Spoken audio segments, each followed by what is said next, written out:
En relación a la primera pregunta, considero que se relacionan a partir de la Constitución, ya que el neoconstitucionalismo alude a una nueva visión del Estado de Derecho que parte del constitucionalismo. Característica primordial es la primacía de la Constitución sobre las demás normas jurídicas, la distinción entre reglas como normas legalistas y principios como normas constitucionales, separación de poderes y la existencia de derechos.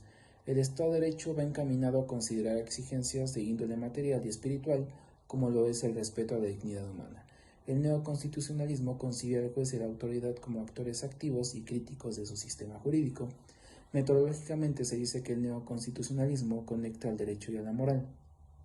Es innegable entonces que la presencia de principios y derechos en la Constitución ha superado la plasmación jurídica de pautas que tienen indudablemente un carácter moral. Así tenemos que la nueva concepción de Estado de Derecho se ha superado la idea de Estado legislativo, que se rige por reglas, y el Estado constitucional, en donde el derecho se va a regir por principios. Distinguir entonces los principios de las reglas significa a grandes rasgos distinguir la Constitución de la ley. Los derechos fundamentales constituyen instrumentos de protección de los intereses más importantes de las personas, preservan los bienes básicos necesarios para poder desarrollar cualquier plan de vida de manera digna. Los derechos fundamentales son aquellos derechos subjetivos que corresponden universalmente a todos los seres humanos en cuanto dotados de estatus de personas, de ciudadanos o personas. En relación a la segunda pregunta, considero que la protección de los derechos fundamentales están derivados en la Constitución, ya que ésta está por encima de las constituciones y de las leyes locales, así como sobre las leyes y tratados federales.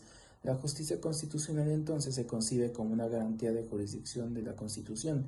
Es concebida por Kelsen como un elemento que asegura la solidez del ordenamiento.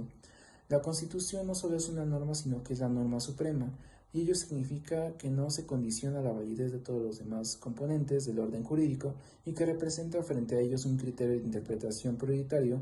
Su eficacia de aplicación directa no requiere de ningún otro acto jurídico o ley. La protección de los derechos fundamentales se traduce entonces en una reglamentación constitucional cuya exigibilidad deviene de su tutela a través de la Constitución Política de los Estados Unidos Mexicanos, los cuales se encuentran consagrados en los primeros 29 artículos, además en la fracción 4 del 31. Son los instrumentos establecidos para asegurar los derechos del hombre frente a los actos de poder público. El juicio de amparo es pues una institución eminentemente procesal, es el derecho adjetivo, el medio ideado por el constituyente para lograr el respeto a los derechos fundamentales. Los derechos fundamentales significan una estimativa axiológica en virtud del valor de justicia que se impone al Estado y al derecho positivo. Los derechos fundamentales en México se refugian bajo el nombre de garantías individuales.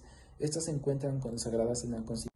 En relación a la tercera pregunta, considero que es de corte garantista, ya que se observa un reforzamiento del positivismo jurídico, los derechos fundamentales estipulados en las normas constitucionales a las que se debe someter la producción del derecho positivo, un constitucionalismo garantista que completa tanto el positivismo jurídico como el Estado de Derecho, un vínculo entre democracia y positivismo jurídico que se consuma con la democracia constitucional, democratización de sus formas de producción y de sus contenidos, la derivación del derecho justo del derecho válido conforme a la Constitución, un límite al poder de los legisladores y a su injerencia en la vida moral de las personas. La resolución de la Suprema Corte de Justicia de México se hizo para fortalecer de manera muy amplia los efectos de las sentencias de la Corte Interamericana de Derechos Humanos por parte del gobierno mexicano.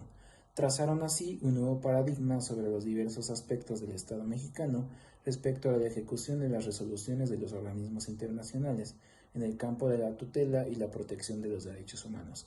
En conclusión, las reformas sobre los derechos humanos y el juicio de amparo permitieron a nuestro más alto tribunal establecer reglas y principios mucho más amplios que las que se hubieran podido adoptar en los textos constitucionales anteriores.